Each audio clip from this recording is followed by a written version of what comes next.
రాజధాని ప్రాంతంలో మంత్రి నారాయణ పర్యటించారు. ప్రధాని మోదీ సభకు చేరుకునే రోడ్లు, పార్కింగ్ ప్రాంతాలు, ఇతర ఏర్పాట్లను పరిశీలించారు.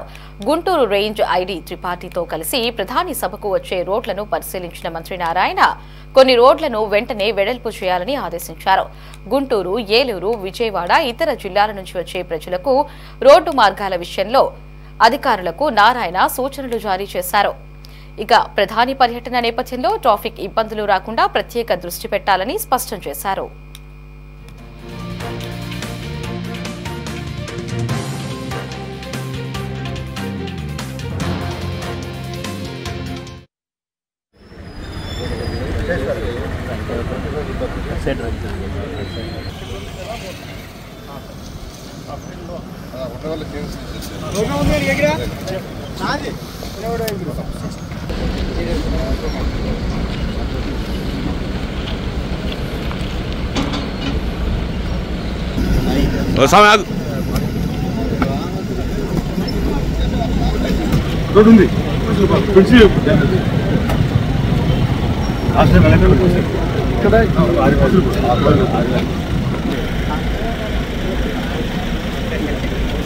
ఈ యొక్క వర్క్స్ మళ్ళా ప్రధానమంత్రి చేతుల మీదే పునఃప్రారంభించాలని ముఖ్యమంత్రి గారు నిర్ణయించి వారిని ఇన్వైట్ చేశారు.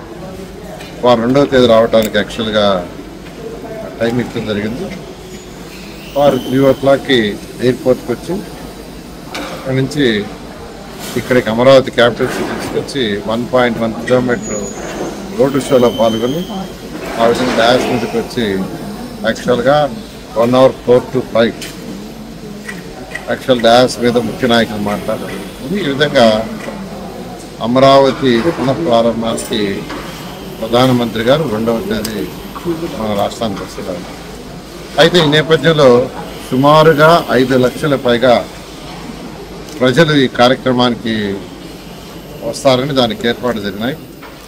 ఈ నేపథ్యంలో అన్నిటికంటే ముఖ్యమైనది ఇంకా అమరావతి క్యాపిటల్ సిటీని నేషనల్ హైవే కలిపే ఈ 13 రోడ్డు కానీ, ఈ 15 రోడ్డు కానీ, ఈ 11 రోడ్డు కానీ, సీడాక్స్ రోడ్డు కానీ ఇంకా ఆ యొక్క వర్క్ కానందువల్ల ఇన్ని లక్షల మంది వచ్చేటప్పుడు జాగ్రత్తగా ప్రణాళిక చేయాలని పోలీస్ డిపార్ట్మెంట్ వాళ్ళు గత 4 daysలో అనేక రోడ్లు పరిశీలించారు.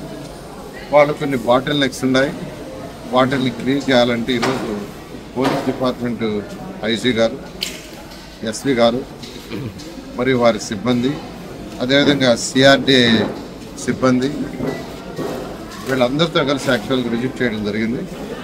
ఇక్కడ మొత్తం 11 ప్లేసుల్లో పార్కింగ్ ప్లేస్ ఉంటాయి. 11 ప్లేసుల్లో పార్కింగ్ పడుతున్నారు ఎటువంటి ఇబ్బంది లేకుండా. 11 ప్లేసుల్లో వెన్యూకి రావడానికి 8 రోడ్లు ఉన్నాయి. వెన్యూకి రావడానికి 8 రోడ్లు. ఒకటి మంగళగిరి నుంచి వచ్చే 2 రోడ్లు ఉన్నాయి. తాడేపల్లి నుంచి వచ్చేది 1 రోడ్డు ఉంది. వెస్ట్ బైపాస్ కూడా యాక్చువల్గా వెస్ట్ బైపాస్లో కూడా వచ్చి ఈ యొక్క వెన్యూకి వచ్చేదానికి ఏర్పాట్లు చేశాం. అదేవిధంగా ప్రకాశం బ్యారేజ్ నుంచి వచ్చి 2 రోడ్లు వస్తున్నాయి. అదేవిధంగా తాడికొండ నుంచి 1 రోడ్డు, హరిచంద్రపురం నుంచి 1 రోడ్డు. ఈ రోడ్లలో అక్కడక్కడ చిన్న చిన్న బాటిల్ నెక్స్ ఉంటే అవన్నీ క్లీన్ చేయాల్సిందిగా పోలీసు వాళ్ళు రిక్వెస్ట్ చేశారు. దాని మీద ఈరోజు అధికారులతో, సిఆర్డీ అధికారులతోనూ వాళ్ళందరితో అవన్నీ విజిట్ చేసి ఇన్స్ట్రక్షన్స్ ఇచ్చాం. 2 రోజుల్లో అంటే ఇవాళ రేపు ఈవినింగ్ అలా కంప్లీట్ చేయండి. ఎల్లుండి మార్నింగ్ మళ్ళా కంబైన్డ్ ఇన్స్పెక్షన్ చేస్తాం. అటు పోలీస్ డిపార్ట్మెంటు, సిఆర్డీ అని చెప్పాం. ఆ విధంగా యాక్చువల్గా వాళ్ళ వర్క్ ఆల్రెడీ చెప్పంగానే స్టార్ట్ చేశారు. రేపు ఈవినింగ్ అలా కంప్లీట్ చేసి ఎల్లుండి మార్నింగ్కి ఈ పార్కింగ్కి సంబంధించి కానీ లేదా ఏదైతే వెహికల్స్ రావటం పోవటం కానీ ఎటువంటి ఇబ్బంది లేకుండా చేయడానికి